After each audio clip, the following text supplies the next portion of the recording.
welcome to tea time.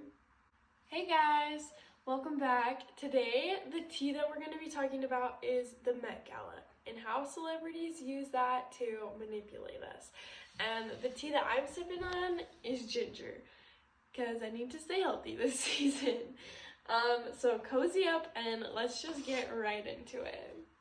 If you don't know, the Met Gala happens every year. It's the first Monday in May, and it's a celebration of fashion hosted by the Metropolitan Museum, and it's invite only. It's kind of interesting because over the years, it started out as only New York elites were invited, but it's changed into this global phenomenon where celebrities across all different industries are invited. And what makes it most special is the fact that every year there's a different theme that dictates the dress code of what you're supposed to wear. The Met Gala becomes this opportunity for celebrities to promote their own personal brand, whether they want to expand that to reach different audiences or to reinforce the image that they've already created for themselves. Every year there's always going to be celebrities who choose to not take the bold route. They choose to still have a glam moment, look beautiful, but they play it safe. This year, in my opinion, some of those celebrities were J-Lo, Kylie Jenner, Josh O'Connor, and they look great, but they just didn't take the bold route. And that could have been because they wanted to promote themselves as maybe mature, maybe a little bit indifferent to the cause. Some of the celebrities that I thought took a more bold route, but not shockingly, because it's something that they often do, was Cardi B. You can see that she takes up a lot of space with her dress.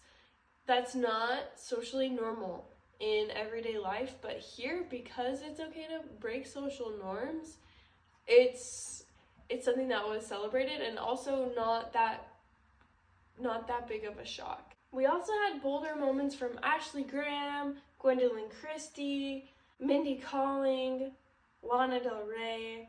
One that I want to touch on really quick is Doja Cat. She went really bold, one could say. She wore a very sheer outfit and you could just see straight through. That is definitely something that in everyday life wouldn't be considered appropriate or acceptable, but here at the Met Gala, it works because of this idea we've been talking about. There is sometimes a difference between your biological sex, whether you're male or female, and your preferred gender identity and what you portray by the cues you put on your body, like your clothes. First of all, is Greta Gerwig. She has more of a masculine look on with her tailored suit outfit that she's chosen. Cynthia Erivo kind of does a similar thing. She's got a top and bottom piece. The bottom looks like a skirt, but the top has some masculine features with the suit. She's kind of balancing both masculinity and femininity here. Jordan Roth, of course, has this headpiece into a dress moment. He's got the pink gloves, bringing out femininity more. Quanah Chasing Horse, she's from Navajo Nation, so in her look she includes some cues pointing to her ethnicity, her culture. Anyways, there were so many more looks that I could have brought up, but all of these examples just to say and point out how celebrities, whenever they step outside in a curated outfit, especially at an event as important as this one, they have an agenda in mind. They have some type of hope for what we as the viewer will pull from their look. Whether they're wanting to stand out, wanting to be a little bit more unique, or just look like a presentable person to look up to.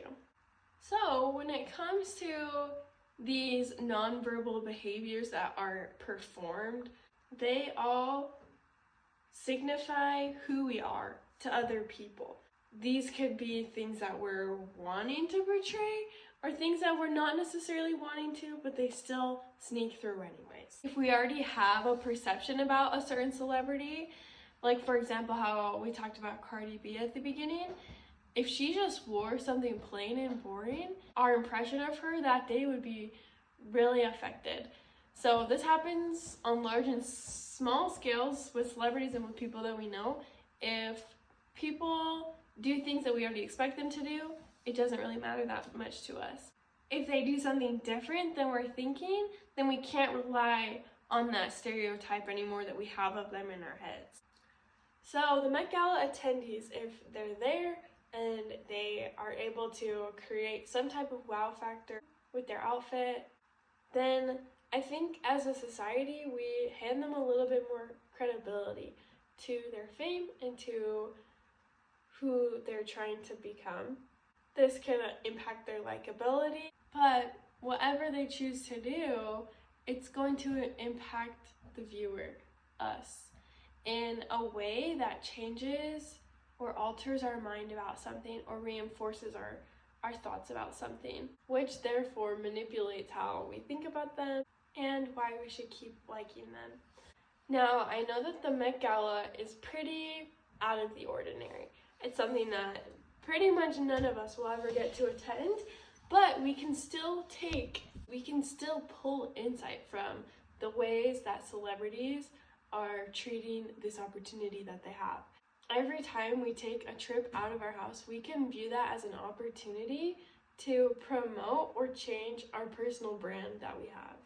In my opinion, the end goal is to learn how to become the most like yourself as you're interacting with the world. We can apply ourselves to social norms that already exist, or we can push back on them.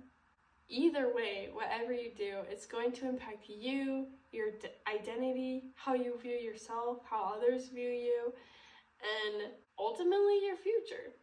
Some of these will be dependent on things you can't control. For example, your biological sex, whether you're male or female, does impact some ways that you perform behaviors. But there's other things that we have total control over. And at the end of the day, all those are going to blend together to create you and the way that you portray yourself. Good luck!